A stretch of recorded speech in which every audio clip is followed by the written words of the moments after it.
Hello and welcome to another paint tutorial from Promethean Paints.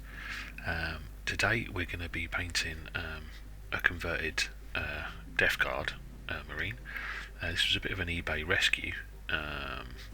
It was already been converted by adding the sort of big bone and the bows on the top. The shoulder pad had a little poxwalker head onto it, and its arm had the plasma gun. I added to the conversions by a DeadlyPrint Studio smoke flame effect and a skull bit from the Legion of the Damned stuff from Etsy that you can buy. Just gluing those together and applied that to the Power Fist. So what I did at first was I just primed the model using AK Tenebrous Grey. You can go from black standard if you want to, but Tenebrous Grey just adds a nice different colour in the shadows. We start with the armour. We're using those sort of four colours there. We're going to basically base coat all of the armour with AK dark green. These bottles need a really good shake to get the pigment mixed in. You get a really good coverage with this just directly from the wet palette. It's a great flowing paint. So just take your time and now go around and just paint in all of the areas you want, the armour to be green.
Once you've base coated everything in the dark green, we can then add our first layer on, which is our first highlight, and this is the frog green from AK.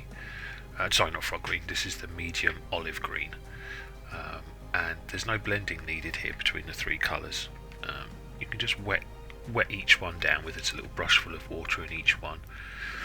And I'm applying this now probably across 80-90% of the dark green on the areas that you want to be brightest. So leave about 10% in the deepest recesses of the dark green, and then the rest will be this medium olive green from AK. I think from Citadel, the dark green might be Castellan green. And this would be the sort of Death Guard green or Death World Forest, that sort of green. And as you can see, you can do a little bit of blending here if you wanted to with glazes, but I like the Death Guard that I paint to look a bit tatty and torn.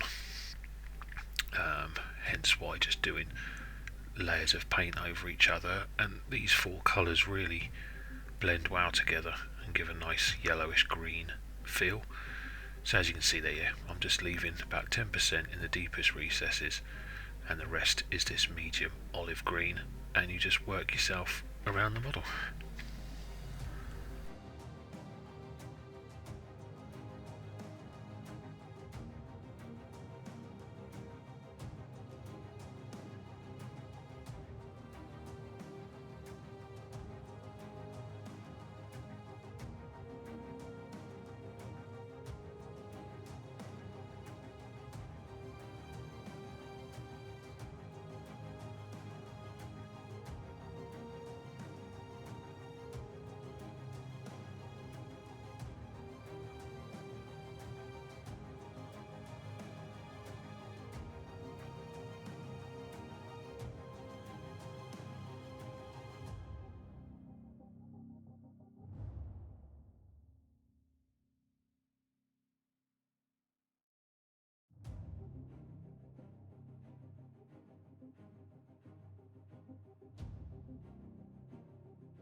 Okay, next highlight is with the AK Frog Green, great named colour. This is a really bright, vibrant green, a lot of yellow into it. I apply a little bit of water into this. This is a very bright colour, and this is now where we're covering probably about 20-30% of the remaining area, not too much. You want to leave a lot of that medium olive green showing, and this, I only apply this into the areas that I want to be to have the highlights. I don't apply this into any of the deep recesses or anywhere that would be completely in shadow. That was what the medium olive green was. So the medium olive green adds highlights to your shadowed areas. This one starts to add highlights to your areas that are catching the most light. So as before, you can follow along where I'm adding these highlights, but just treat each model individually and how you want to highlight it. Always make sure you catch those raised areas. There you can see me just add a little bit of water into that. Always make sure you catch the raised areas where the armour's bent or buckled. Always highlight the areas around any holes and rivets, just to make those stand out.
And the final highlight is with Pistachio Green. This is the next yellowish green we've got, and this is really for edge highlighting and your final point highlights. Not too much of this, otherwise you don't want to desaturate it with too many highlights. Just apply enough to give some definition to those highlighted areas, and especially around any bent armour, bolt holes, rivet holes, all that kind of stuff. Make sure you highlight those with this colour.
very final highlight that I apply, this is optional, is with Ice Yellow, which would be a sort of Dawn Yellow from Citadel.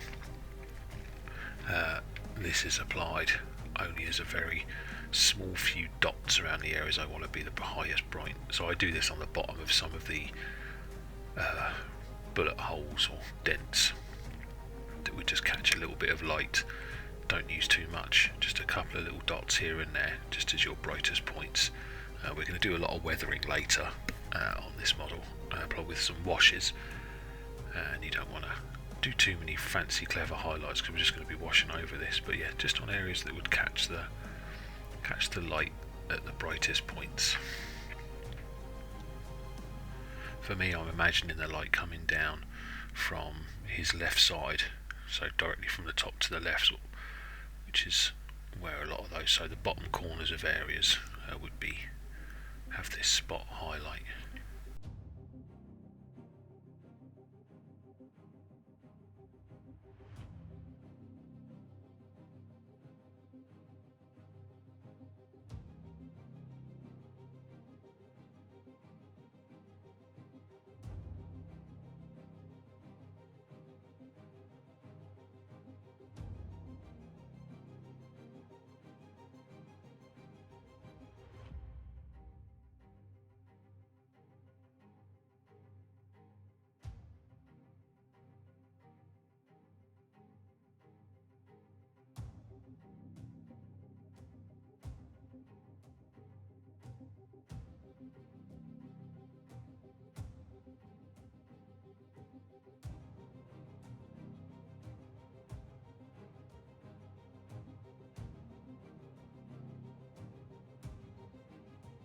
There we go, that's the bulk of the armour done. It just needs some weathering a bit later on, but we'll do that at the last steps. What we're going to be doing now is our leather effects, which uses a few colours, but there is quite a bit of leather on this one. We start off with a base coat of Grim Brown from AK, and then we use AK Leather Brown, AK Saddle Brown, some Cadian Flesh Tone, and then finally some Vampiric Flesh as a final sort of scratch type highlight. So the Cadian Flesh Tone and Vampiric Flesh are used as an edge highlight, but also to add some texture. So we paint the entire model and put in the leather areas with the Grim Brown, and then we apply the leather brown to about 90% of it, leaving the Grim Brown in the recesses, and then the saddle brown is used as our sort of main highlight, where we cover the areas that would catch the sun or would be most worn, and then the Cadian Flesh Tone is just used to edge highlight around the edges and any holes and tears, and the Vampiric Flesh to add some scratches and texture. I'll leave the camera rolling through the whole process here. Some Death Guard have a sort of, you can paint it in it, you know, the leather however you wish. I just wanted to give this one a worn leathery feel. The previous Death Guards I put on the channel had a sort of reddish leather. They don't have too much of this, but this model did.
Okay, with the leather finished, we're now going to paint the sort of bony bark areas, the woody areas that come out.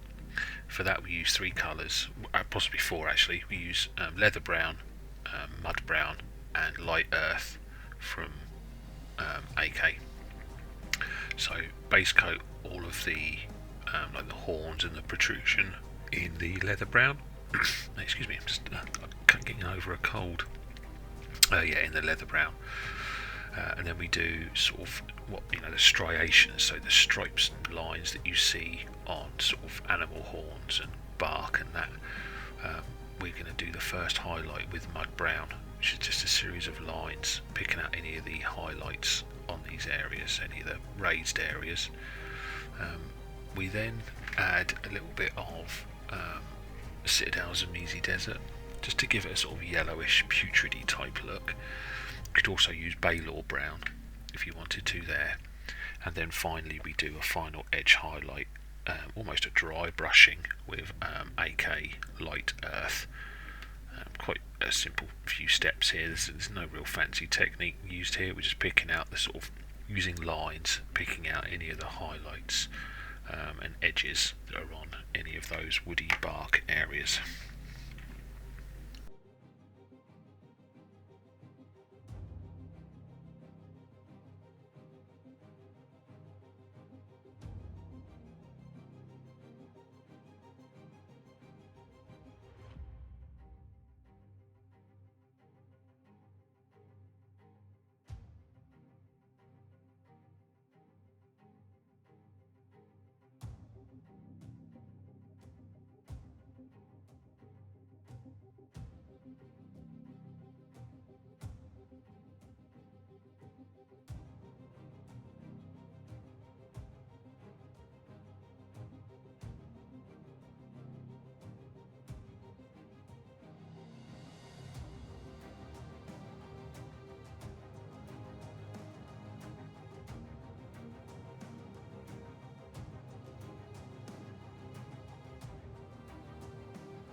Okay, now we're going to pick out any of the sort of skin fleshy areas that are on these models.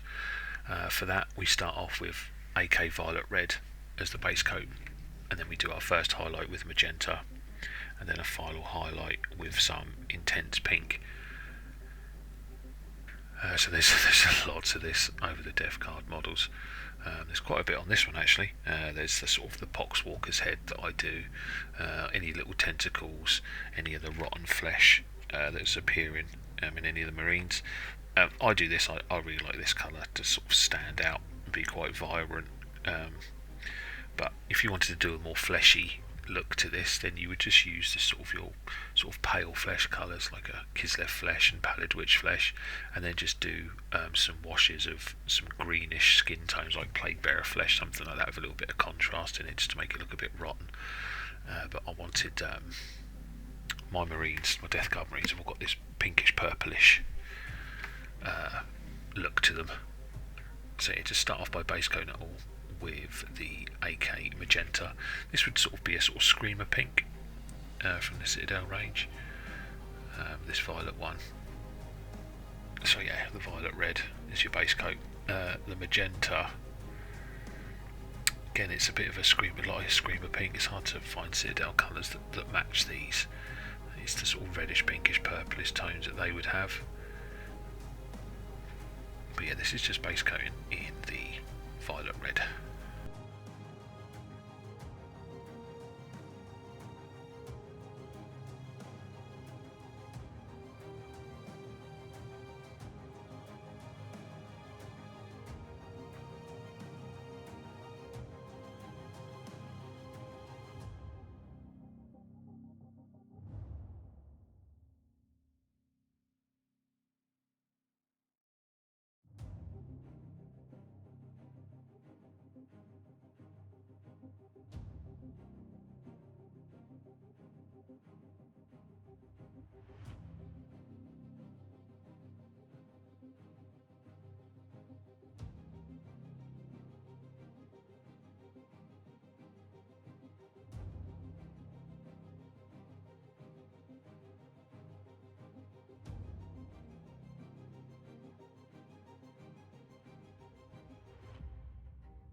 And once you've base coated, grab your AK Magenta, and with this we are just, as you would be painting normal flesh really, this is where you pick out your highlights. So I pick this out on the top edges of any of the sort of pipes and any of the tentacles, and that just, again, pick out the edges and the areas that would naturally catch the light. The same with the Poxwalker head. I pick out the jaw, the nose, the top of the little horn that he's got. Don't think by painting these areas you have to do anything different than you would normally do when painting flesh. It's exactly the same processes, just with different colours. So always just picking out the highlights, pick out the little any of the edges on any of the tubes coming from the guns.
And the final highlight, we use the Intense Pink, which would be a sort of pink horror, I think, from Citadel.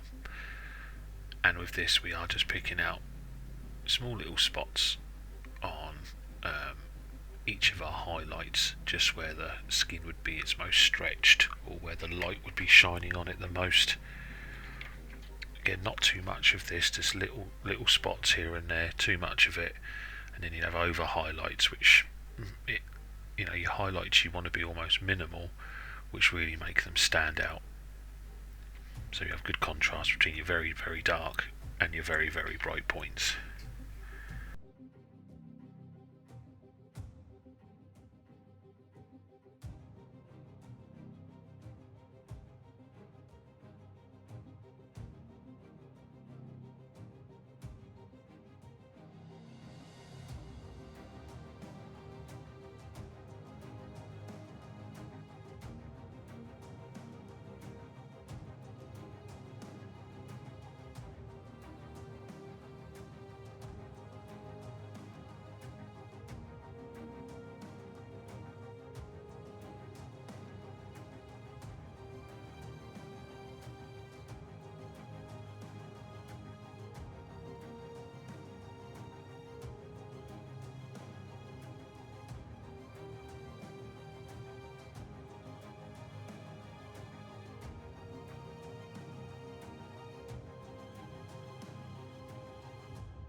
Okay, once you've finished your highlights there, then to add some real pop to this, grab some Green Stuff World Fluorescent Rose, give the bottle a good shake, hear the ball bearing rattle in the bottle, means you've shaken it up well.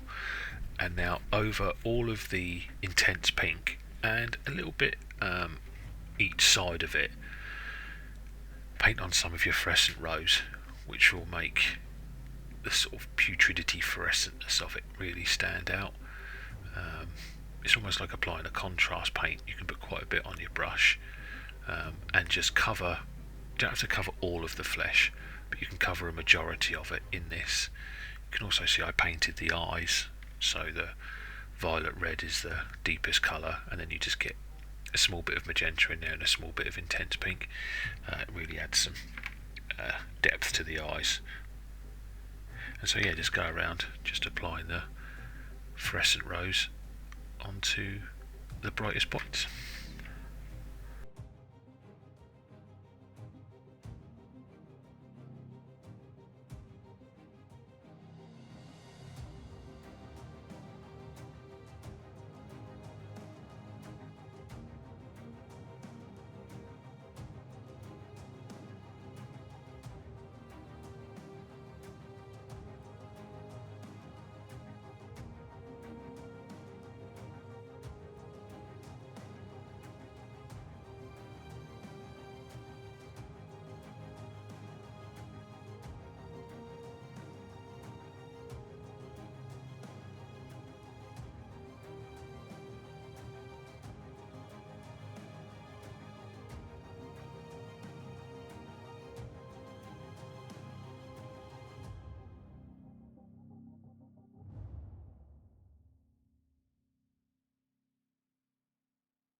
As a final little highlight, I'll just use a little bit of intense white from AK, but any white will do, really, whatever your favourite white is. And I just add little dots of this back onto the brightest points, a couple of dots here and there, just to give it a slightly wet look, and a final just touch highlight.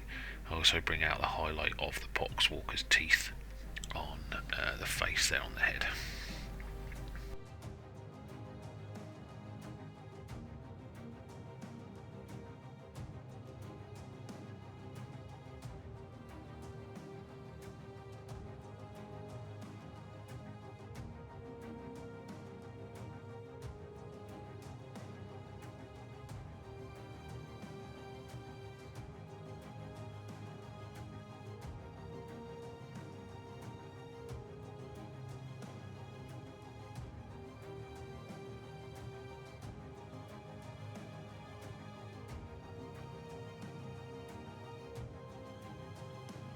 And there's the flesh done.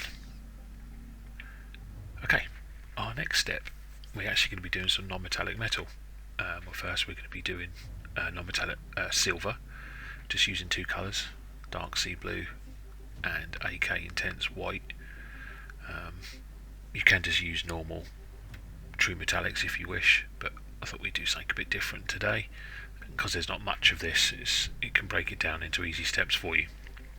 So what you do is, all of your silver areas, just give them a base coat in the AK Deep Sea Blue. You don't have to leave, you can leave a little bit of the Tenebrous Grey in the shadows, but this is pretty much 95% coverage of your silver areas in the Deep Sea Blue. And then all we do from there is we add progressively more and more white to brighten it up. Highlights of metals are one of the toughest things to learn, but we're not going for ultra realism here. We're just going for what looks good on the model from a majority of angles.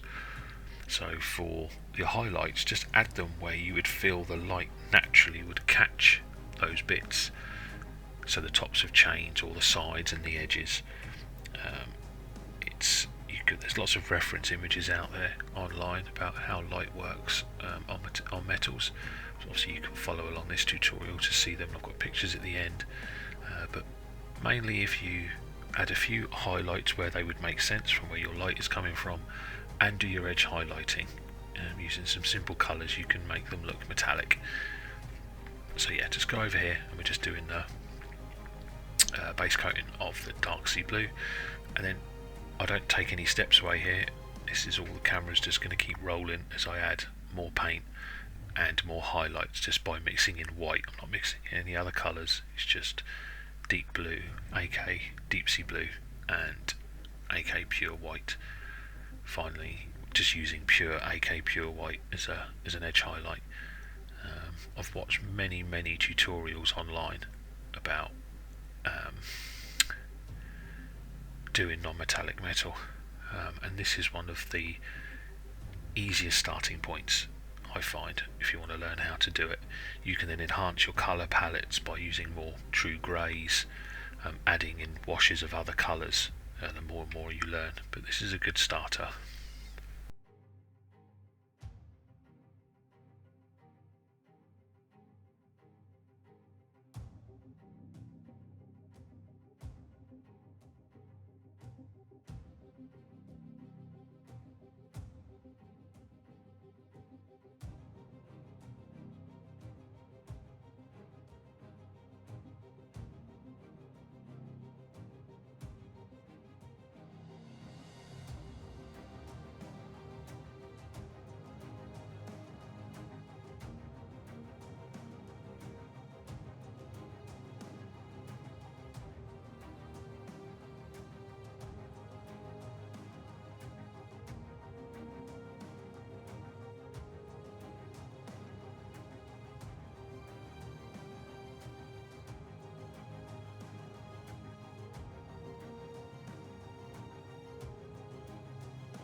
And that's the silver done, and now we're going to be doing gold.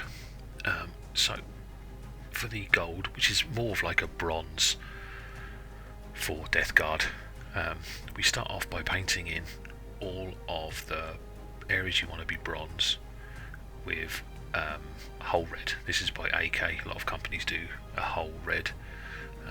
It's almost like a corn red. You could use Rhinox hide, but whole red has got a good red brown.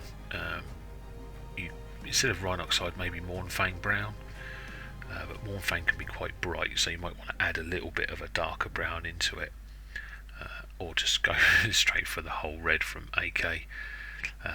And yeah, base coat all of the areas you want to be bronze with the whole red. This one uses just 4 colours, I think, with no mixing, much like the silver. We're using minimal colours with no mixing and for a maximum output. Leave a little bit of that Tenebrous Grey, so yeah, this is a 95% coverage. The most trickiest part on these ones are really the spherical items, like the bells and the sort of orbs that they've got. But as you can see with what I'm doing here a bit later on, it's just, again, just where you would think the light would be falling on your model based on where you want the light source to be. With mine, as I've said before, it's over his left hand arm, so his power fist arm. I imagine that's where the sunlight is coming from, so that the light would be naturally shining on there, and that's where your highlights would be. So once you've base coated everything in the whole red, you then start our first highlight, which is with Medium Rust by AK, straight out of the pot. And this is where we're only covering a little bit here, probably 20, 30, 40% of the areas of where I've done all of the bronze work. You also need to be edge highlighting here, so any edges just pick out with this colour. And I'm doing this, I pick out all the little spots here and there, but where there's large flat areas, I sort of do sort of straight lines, as if I'm doing sunbeams shining down on the model, which not only give the effect of a highlight, but it also gives the effect of there's weathering there, that there's damage on there that you can't see. Always make sure to edge highlight any of the dents and rivet holes in those areas. Always pick those out, don't leave those unhighlighted. And you'll see my technique for the bells as well, where I add straight lines but following the curves, and in the areas like with the bells, there's the bottom lip area where it sort of pushes itself out, and always adding a highlight in that area which catches the light. You'll see here where I do that just little technique there. It's almost like you do 2 edge highlights. You're highlighting the curvature of the bottom bell's lip. You'll see on reference images that bells have that dipped highlight within them. Again, I followed a lot of tutorials, found there's thousands of methods for doing non-metallic metal with tons of different colours. This is a blend of a few of them, of knowledge that I've gathered over many years. Just if you're ever stuck of how to highlight something, just look at images online, look at how other painters have done it, and how they've done it to fit your style of painting as well. We all have our own different ways and styles, ultra realistic and realistic and cartoony, and some of my own are just display pieces or army pieces. They don't have to be perfectly highlighted, but you still need to follow some core principles to make the items look metallic, using the non-metallic methods. I mean, all non-metallic is you're using matte colours to create the metallic style. So that's a lot of highlights, bounce highlights, contrast between darks and lights, and it takes time. But these recipes for these two I think are nice and straightforward and give you a great finish, especially for Death Guard, as there will be a lot of weathering on afterwards, and these help blend with the weathering as well. So just work your way around, waffled on long enough, just picking out your highlights that you want. This is your mid-tone colour. Once we've applied the mid-tone, we'll then be applying the sort of almost final highlight, apart from a spot highlight that we do, and that's with AK Pastel Peach, but that will be once we've done the medium rust.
Right, with the pastel peach, is I apply a little bit of water to this just to help it flow a bit better off the brush. Plus it is one of the hottest days of the year in the UK, so things are drying out on the wet palette quite quick. So with the pastel peach, this is your edge highlight, so make sure you edge highlight pretty much 90% of your bronzed areas.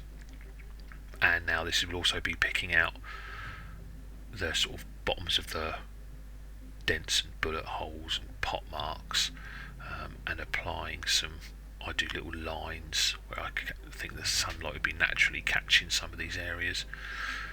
A lot of these highlights fall within your medium rust highlight, so you'll see that I'll be putting little bits on the bows, just covering maybe 10-20% of your medium rust highlight. Not too much, you don't want to over highlight, but not too little so that it's hidden. So but just make sure you edge highlight as much of the edges as you can, and just work your way around the model.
Okay, and our final highlight, we're just going to get some pure white and just add little dots of this where you want to be your brightest points.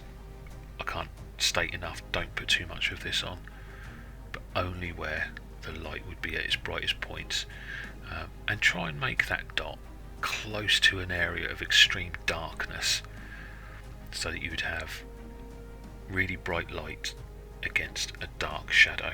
That helps sell the contrast that you find with metallics.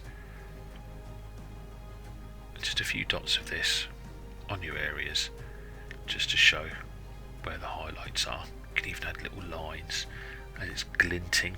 You can sometimes get that little, as an item glints, you almost get a star effect when you look at it, and you can replicate that with just a couple of little lines of white as it catches and glints off a metallic item.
One final stage I did with the bronze, just to help the colours blend a little bit better, is I got some Citadel Fugan orange, watered it down with a couple of drops of water, and just apply this over your copper bronze areas, and it just helps blend those colours together, riches up that bronzy orangey colour that we were going for, adds a bit more shadow to the depths, and just makes your highlights blend in a bit better. You can skip this step, you don't have to do it, but I find it just helps a little bit. You could make a very, very thin wash of the medium rust colour, that medium colour that we used, but it would have to be extremely thin, and be very careful, as if the more you thin a paint, it can get a little bit uncontrollable, a little bit, when it dries, a bit chalky, whereas the Citadel washes counter any of that.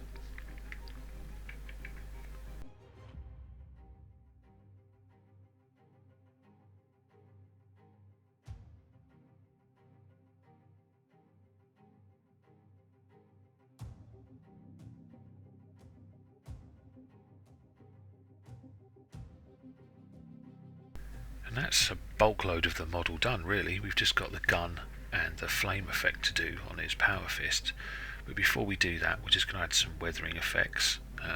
So we're using some light rust, so that's a couple of drops of light rust with up to, can be 10 drops of water. Just dilute it as much as you want. I over dilute so that I can apply a couple of washes, and for this is adding our dusty rust to our Death Guard guy. I add this colour to any of inside, so that it pulls inside of the bullet holes at the bottom of the legs, anywhere you want it to look dusty rusty.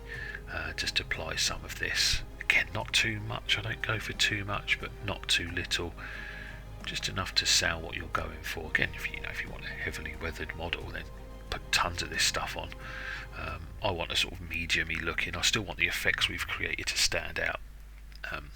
So you can apply this, the bronze work will be applying a verdigris effect, so this is just really for your silvers, all the other colours apart from your gold that you've just painted. You can apply this, just put it into any of those gaps, anywhere where you'd have dust and rust accumulating over 10,000-15,000 years of battle.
The verdigris we're going for, which was his Vallejo blue-green, which Citadel would be the Araman blue. You would use that, or you could use some contrast paint, one of the really light blues from the contrast, but again it has to be extremely heavily watered down. So this Vallejo blue-green and Araman blue are very pigment rich, so it's one drop and around 10 drops of water. Doesn't matter to over dilute, you can always add more once it's dried. You're better to be over diluted than under. If it's under, you'll just end up putting big splodges of paint on that don't sort of blend well with its surroundings. So much like the rust, I'm just applying this into all of the dents and the holes, and anywhere I want it to look where the verdigris happens, which is the same principles as rust on silver items. Verdigris is the natural patina that copper and bronze and gold can have based on damage and water corroding the areas. This helps bring some life to your model, especially Death Guard. Death Guard without weathering just aren't Death Guard for me. Again, apply as little or as much as you want.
And again, all these next steps are optional really, but these are how I get to my effects. So these are going to be painting, this is using AK Magenta, and what we're doing now is painting the glowing skull coming from his power fist. So I just base coat everything from his power fist, the glow, the flames and the skull in the magenta, giving it all a cover. That will be the base coat colour then for our glowing effect. As I said, the glowing effect, the actual skull and smoke. So the smoke is a physical bit from DeadlyPrint Studios. They do hundreds of smoke type effects. And the actual flaming skull, if you go onto Etsy and type Legion of the Damned, there's a guy that produces physical 3D bits of extras to make your Space Marines from the Legion of the Damned, all the flaming skulls, flaming swords, flaming backpacks. So I just got a flaming skull and glued it to the top of one of the flame effects from DeadlyPrint Studios, so it looks like the skull is then wrapped in the flame. Pretty simple to do. I used a little bit of green stuff just to blend the edges together, and that was it. Nothing overly clever, but it's really the effect of it is really good. We'll certainly do it on a few more models to give this. It's like he's holding a flaming skull. You could go for a glowing green here if you wanted, but my Death Guard have this nice flowing pink neon magenta colour. I also wanted the glow to be on the Power Fist and on the bit of his armour trim as well. So I base coat any parts that I know are going to have the glow effect on them with this magenta as well. So it's the whole of the top part of the Power Fist, hence why I didn't do any highlights on it, and a bit of the armour trim just to sell the effect. So any of the areas that you want to catch the colour, base coat with this AK magenta.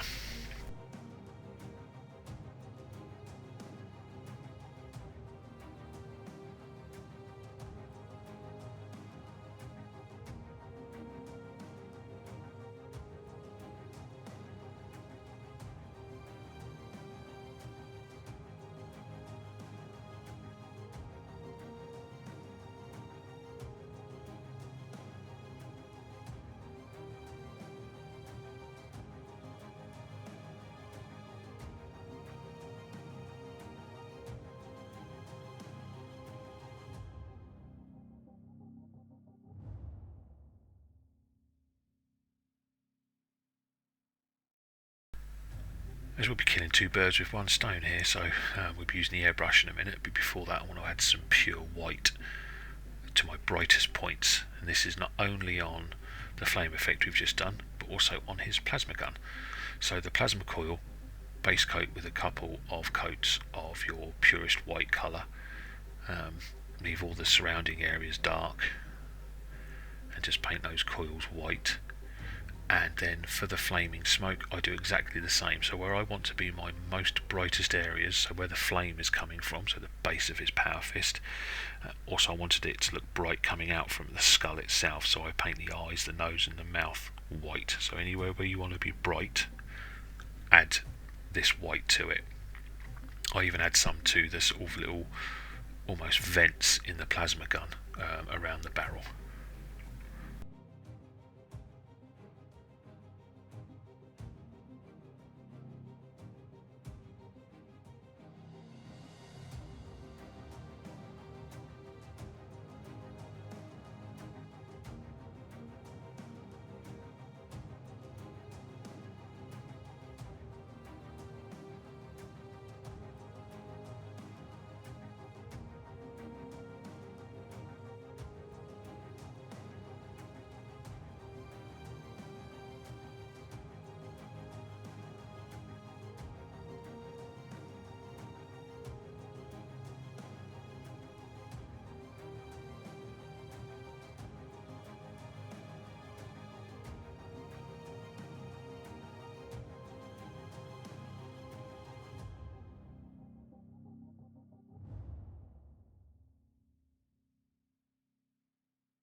And once that's done, we grab our airbrush and put some Vallejo white ink in there, and now we're just going to be doing some little haloing around each of our bright points. So haloing is just using the natural effect that your airbrush gives. This is a cheap £30 airbrush from Amazon, and so aim the nozzle to the center point of your bright point and just do a couple of little sprays, and you'll get a natural gradient from your pure white to your darkest white as it gradients itself out. On the plasma gun here, I'm aiming slightly downwards so that I catch the bottom of the coil, and then it overruns onto the gun itself, and again gives that easy natural gradient that you get with the airbrush effect. On his flaming power fist, I now, remembering that the brightest point is where we've painted the pure white, just do exactly the same principles now, adding little halos around each of those white areas, which are going to be your brightest points, fading themselves out to your magenta colour. So don't make everything pure white, ensure that you have your gradient showing, as I'm doing here. So always aim the centre of the nozzle to where you want to be the most brightest, and then just let it naturally flow away. You can practice this on any sort of miniature. You might even want to practice it on a larger one like a rhino or something, how the gradient works on the airbrush. You could do this with dry brushing, it just takes a little bit longer to do, and you've got to take great care that you maintain direction and the sort of pressure with dry brushing, whereas airbrushing, just a little few sprays here and there gets you your natural effect. So still through the airbrush, we now clean out the airbrush fully and just put inside some the Green Stuff World Fluorescent Rose. You could use AK Fluorescent Magenta, but I like the Fluorescent Rose. It's got a slight readiness to it that I think is really nice. And all we're doing here is just covering all the areas we painted white with the Fluorescent Rose straight through the airbrush. You might have to water it down just a little bit. It can be quite a thick paint. You can see some bubbles I've got coming from the airbrush. It just means it's not thinned enough. But just add a brush full of water and give it a good mix. But all I'm doing here is just covering the entire area in the Fluorescent Rose.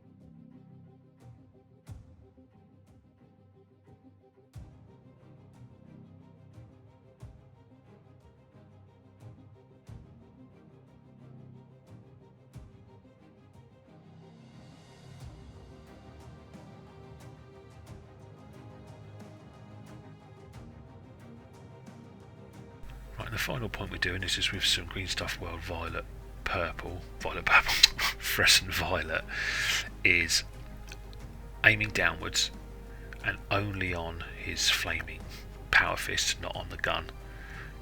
I'm just adding some of this violet top to bottom, just to give the effect that the heat source, the brightest point, is dissipating the further up the model you go. Just a couple of drops of this, a couple of sprays is all you need, not too much, and it just dulls down the glowing at the top of the model, but still maintains that glow in the hottest points you want it towards the centre. That's the final step with the airbrush. As you can see, we've already got a fantastic glowing effect, but we're going to make it even better now by adding some colours you might not expect. So on the wet palette, we've got Tenebrous Grey, Fluorescent Orange, the Fluorescent Violet, and the Fluorescent Rose, just on the wet palette there. Now, they're to bring up the glow and to darken the glow as well. So where you want to be really, really bright, add in some fluorescent orange into those areas. Not on the plasma gun, this is just for the glowing fist. Add the fluorescent orange into those areas that you'd originally painted pure white. The fluorescent rose to orange, such a great contrasting effect that really sells. It makes, not sure how it works, but it really makes the magenta stands out as a bit more magical, ethereal with the orange at its core. And so yeah, pick those out. Then you would use the rose to just reinforce your mid highlights, your violet just to enforce your darkest, coolest highlight, and the Tenebrous Grey I use at the very end to be the coldest areas, and I dry brush that over the top of the skull and the smoke, just to really darken it down to make it look like the skull.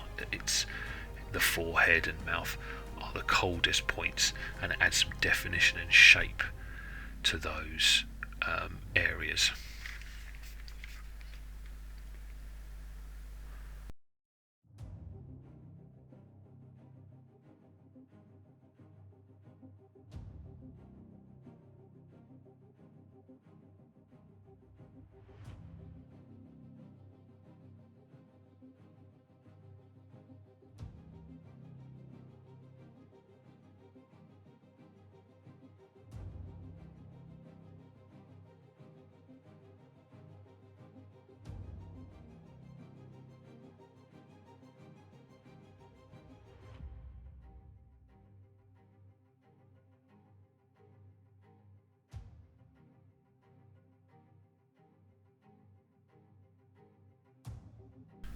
One thing I'm going to do now is bring some white into the mix again, but what this is going to be, as I'm hunting for it, it's literally right next to me and I thought it was in my thing. Here it is. That is our magic mix that we've made, which is white ink, contrast and water. So it's 1 drop of white ink to a couple of drops of water to 1 drop of contrast medium. It makes a white ink wash.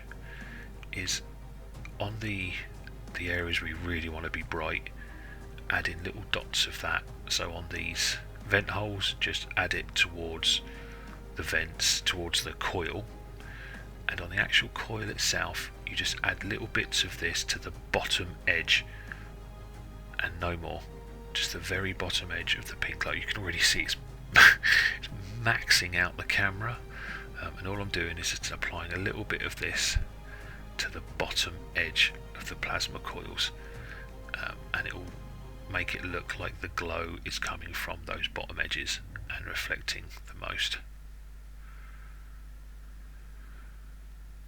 Very simple, highly effective. So within a few easy steps you've got a massively glowing plasma gun.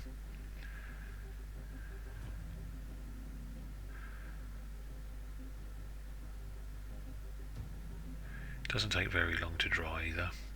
And now what I'm going to do is just apply some of this white to the power fist area where you want to be the most brightest, because we're just going to add an extra colour on top of that. And we're going, so as you can see in a few steps, we're going from bright to bright to bright to bright just by adding in a bit of white, and then we'll be adding another colour on top of that white to really make it glow a bit more.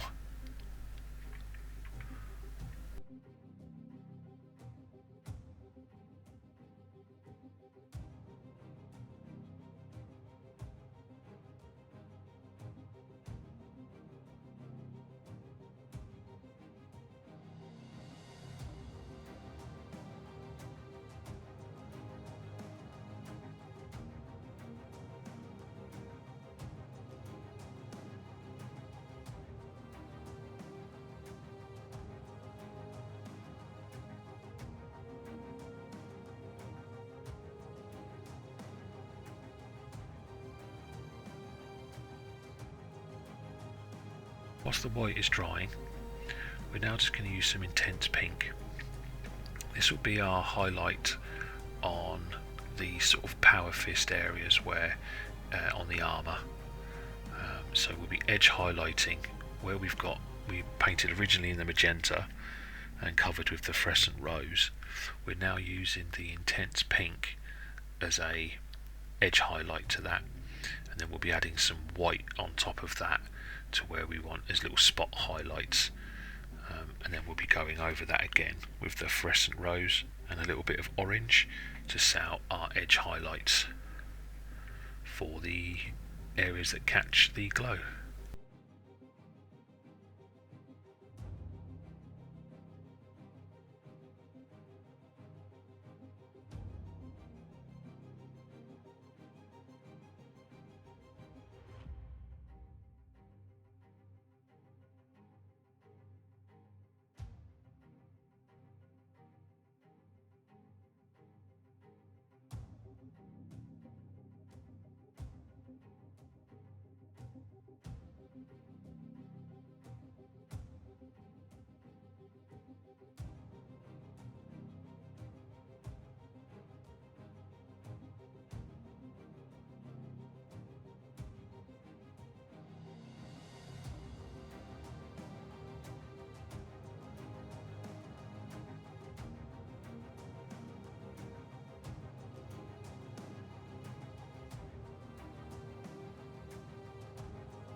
Right, once the highlighting is done and the bounce highlights have been done, so the bounce highlights are where the glow is catching other areas, we're now going to grab some AK Wargame Enamel Fluorescent Orange. So this is an oil-based fluorescent paint that gives off, that once dry is so bright, it's really good. So just grab an old thin brush, and where we just went over it with white, with that white ink mix, cover those areas in this fluorescent orange enamel paint. Little dots of this is all that's needed. Honestly, you don't need very much. And over about 10-15 minutes as it dries, it gets brighter and brighter and brighter and really reinforces that bright orange glow that we're going for. You could just use AK, the AK fluorescent orange there if you wanted to, but that enamel paint really sells, and for a bottle that costs a few pounds, it lasts for a very long time. And as we discussed, we're just now dry brushing with the AK Tenebrous Grey using an old brush here, and now I'm just dry brushing over the top of the skull and the flames to make it look like the Tenebrous Grey is your coldest areas. And then once that's done, I then base the model. The basing material I've used here is just some rubble bits from eBay. It's about £5 for about 4 tons of rubble. Applied it with super glue, and then I just base coat it in grim brown and then dry brush it with mud brown and light earth, and then add a couple of tufts from gamer grass. But obviously you base it however fits your army, but I always use muted tones for the basing of my Death Guard, just so I can apply some rust effects with it.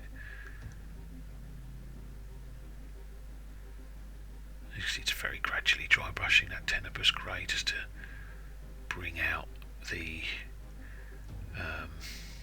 skull there. And what that does is, as you're doing this, makes your brightest points look even brighter and your darkest points look darker. The great James Wapple on YouTube has always said, I think even Yoda has said it, you can't have light without dark, you can't have dark without light. Your brightest points look brighter with dark, and your darkest points look darker with lightness. And there we go. After a few minutes, that orange has pushed itself right up. Just under 2 hours, almost real-time footage here, you've got yourself an absolutely fabulous looking Death Guard character with non-metallic metal. So I hope you enjoyed this tutorial. As always, like and follow and subscribe and all those magical YouTube things. Check out my Facebook page, my Instagram, the TikToks, you name it, I'm probably on it. And as always, happy painting, Nurgle friends.